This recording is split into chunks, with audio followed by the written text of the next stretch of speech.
but could you give me permission to record, please? Still waiting for it. My cues. Vinny? Yeah, all good. Hi, Frank. Hope you're well. Hi, Vinny. Obviously, Saturday was really enjoyable at Goodison. I know you spent a lot of time after doing your media duties as well, meeting fans, signing autographs. I think you were climbing over barriers at one point as well. So when you reflect on that, what kind of impression did the whole day really make on you? And does it also give kind of an indication as to what it might be like if you were able to deliver success at the football club? Yeah, I think in general terms, it gave me a strong impression. There's nothing I didn't expect. I know there's the stories of the passion of the fans, that they want to see a team that plays in their own image with passion and intensity and a desire to play for Everton. I think they saw that in the team. They reacted. That's what made the day so good. So the impression of me was great, and I really appreciated the personal impression myself, the fact that the fans were very supportive of myself, but most importantly, the team. So, yeah, you know, if we can get something going here, of course, we need the fans. They need to see the players produce. That will be the work that we have to do going forward. But, yeah, it was a really good day, but it's very important that I am the first one to say that it's just a start. It's a great day for me personally, great day for the team, but there's a lot of work to do. A good weekend for another Evertonian, Kane Smith, wearing the Tony Hibbert shirt as Boreham Wood, booked a place at Goodison Park. I mean, that was a heck of a story as well this weekend. Yeah, an incredible story, you know, for them as a club. I know the story of the chairman. I saw the delight in his eyes at the end, as you would, and this is the magic that the FA Cup brings, and for Luke and his team, every player, what a great achievement. And they'll be very welcome at Goodison, you know, in terms of Kane. I know he's a big Evertonian, but as a group, listen, I'm not trying to disrespect the game. It will be our absolute focus nearer the time, but great story. We'll welcome them, and then obviously we will approach the game very properly. You said very early in your post-match interviews on Saturday, though, that this is a work in progress. So what more do you expect that you can get out of this group? Well, some of that remains to be seen. I know there are good players here. I know that in the first week we had an impact, and I say that because it was clear to the eye. I think in the game there were lots of things that I liked. Watching the game back, there are things that we can certainly improve on, and that's only normal. So that's up to us. You know, what that looks like in 1 month, 2 months, whatever in the future is up to how we can get the message across, how the players take it on, how the confidence builds. We know where we want to go, and the players, I think, are very aware of that in the week. But these things do need time, so we have to try and get results at that time. But in terms of the style and what the basics of what the fans saw, that was a nice step in the right direction, and we'll continue in that way. And with that need for results, Frank, how much of a defining moment in the season do you see these next 2 games? Well, they're important games, but I think we have to stay calm because there's a long way to go. I come here with 18 games left. So to put everything on these 2 games, I think would be the wrong attitude. We just have to absolutely isolate them, focus on them in the right way against 2 strong teams. A game tomorrow night against a strong team that have just reinforced themselves with signings, have a passionate fan base that can affect the game. So it's important for us that we just approach that without fear, with confidence, but an understanding of the hard game that it is. But I don't want to put too much on these 2 games. We've got a long season to go to get to where we want to be. And at this point, it's about focusing on ourselves. How are you looking squad-wise? How's that injury for Ben Godfrey? Do you know how serious it is yet? And is Dominic Calvert-Lewin fit? Dominic's in the squad. So Dominic's been training for the last few days. Ben came back from his scan this morning and will be a 4 to 5 week injury, hamstring injury, we hope, without any issues. Decore is still probably 3 to 4 weeks away. Fabian Delph is 4 to 5 weeks away, to give you all the rundowns. And Dele Alli and Van der Beek straight into the squad? Yeah, they're in the squad. I was pleased that they could see a performance that they saw the other day and the way we want to go. They've been great in training, integrated on the training pitch and off the training pitch as lads. So it's very important we're a tight unit. As the players showed the other day, there's competition in this squad now, which is the only way it can be at this level. So great to have them both in, and they're in the squad. Just finally, from me, Frank, on Dele as well, because he's received a lot of support from the fans, because he's been criticised by former pros, one a former England manager, about things that have nothing to do with football. What have you made of that? I've got actually, I've heard some of the the reaction, and I've got a lot of respect for everyone who's spoken, ex-players, people that I respect and admire, and Ali McCoy, Alan Brazil, these people, Glenn Hoddle, that I would never go against their word. But when you're working closely with players, I'm working with Dele. My personal opinion is that I don't care what car he drives, what clothes he wears, as long as I get a lad that comes to training every day, wants to improve every day, respects the club, respects his teammates, and then produce, and give everything to produce. And I think, the modern day has moved on and it's changed. We all have to be very aware of that. And again, I'm not hitting back at any form of observation, because everyone's allowed their own opinion. But I can only deal with what's in front of me. And when I just mentioned there that Dele and Donny are both great lads, I mean it. And maybe Donny wears an overcoat that's longer than what Dele wears, a different kind of jacket. That doesn't bother me, as long as they produce on the pitch. Then I'm very happy with that. Everyone has their own individual personality. To try and handcuff that or restrict that, I think could be detrimental. So as I say, as long as players do the right behaviours when it comes to football and doing the right things, I've got no worries. Cheers, Frank. All the best. Thank you. Thanks, Vinny. We'll go to James Cooper at Premier League Productions, please. Yeah, good afternoon, Frank. Hi. A lot's been said and written about you in the last week or so, but what impression have the players made on you, and how have they changed perhaps your thought from the outside, seeing them in 16th, to the reality of training with them and working with them every day? Yeah, well, that is the reality, though. So we are 16th, and there'll be reasons for that. The most important thing for me, I think, was to be quite clean, have quite a clean slate in my own head, have an idea of the squad from outside, but just see what you get. And I've seen a really hard-working, humble, I think is the right word, group. A really good group of players that when you want to talk in week one and want to make instant impact, it felt that they were really ready to listen. Maybe lacking confidence, yes, I think that's normal with results. But in the week, I saw a nice gradual uplift towards the Brentford game, and of course, a good performance. But it's up to us to now really continue that. But my impressions in that sense, I can't fault a player in the squad. We have big challenges ahead, and it won't always be an easy road, even in these 18 games this season. But I can be happy at the moment where we're at, and now we need to just focus on what's in front. Yeah, I mean, it looks like you've changed the mood already with a win. People are smiling. And I know what you've just said about the 2 games to come not being the be-all and end-all of the season, but you can change an outlook by winning those 2 games, can't you?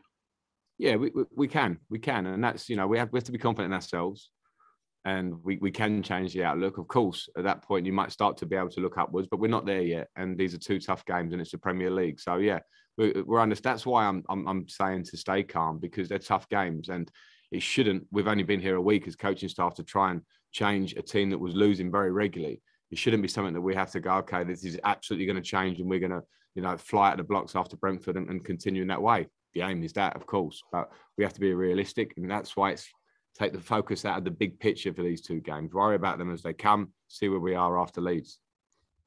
How hard is it kind of preparing for a Newcastle team when perhaps even Eddie Howe doesn't know at this stage which team he's going to pick? Yeah, that's challenging because of personnel, because of formation, and Eddie, I know, can be flexible. So we have to. It probably again reverts back to looking at ourselves and making sure that we get ourselves right. Be ready for a couple of different eventualities in terms of personnel in their team, maybe team shape when it comes out. But that's our job. That's our job to deal with that. But yeah, there's definitely a few things here that we might not be sure about until we maybe see the team sheet or the game starts. Thanks, James. We'll go to Alistair McGowan at the BBC, please. Hi, Frank. I just wondered what you'd made more generally of Newcastle since their takeover. Both obviously, bringing a lot more revenue and we've seen the players that they've signed, but maybe from a PR point of view and the sort of associations with Saudi Arabia and what that can bring as well. I haven't focused on that. In terms of seeing teams with the history and fan base and size of Newcastle, I welcome the fact that we're seeing teams in the greatest league in the world, in my opinion, that are striving to improve, and their fans are excited. Some of my friends are Newcastle fans, and they're very excited. And I only look at it in that way. Eddie Howe, I've got a huge amount of respect for. So I look at it with an interesting eye to see how they develop as a team, which they've already made moves to show the direction they want to go at, and stay away from the politics of it. And just, can I ask, well, I don't know whether this is a political question, but just about the World Cup bid. You may have seen in the news today about sort of the UK and Ireland associations going for a European Championship bid in 2028 rather than a World Cup bid in 2030. I just wondered what you thought of that. Yeah, I mean, I'm more focused on Newcastle than 2028 or 2030.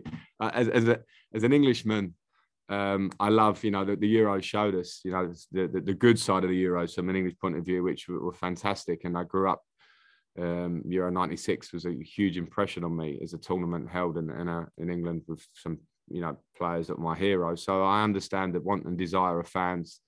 I don't know why the decisions are made to go for this tournament or not, but any tournament that could be played in England is great. But it's not my line of focus, and I'll just watch it from the outside.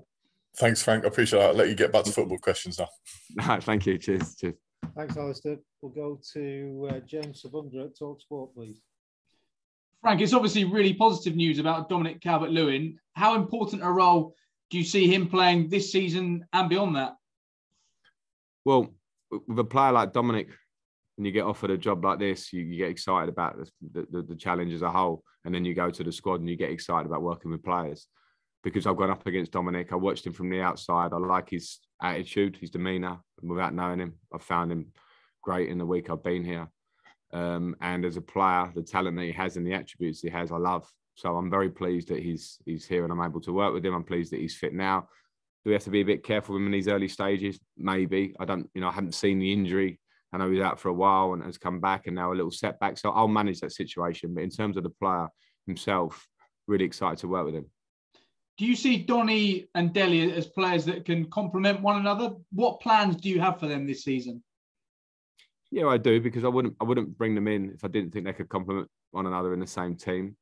It was an area of the pitch and that I felt that we needed to strengthen. They're two in their own right individually, I think very, very good players, intelligent players with different styles themselves, different attributes. So if we're going to be flexible in our system going forward, which at times I will want to be, then I think they certainly can play together and we can certainly complement it with the players we already have here. I'm not here to lean on those two too much because I know I have to respect the whole squad. We saw a performance the other day that showed that there's a lot to this squad outside of new signings. But yes, they can complement each other, and of course that's the work now. And finally from me, start tomorrow evening, 4 points above the relegation zone. Do you see Everton being in a relegation scrap?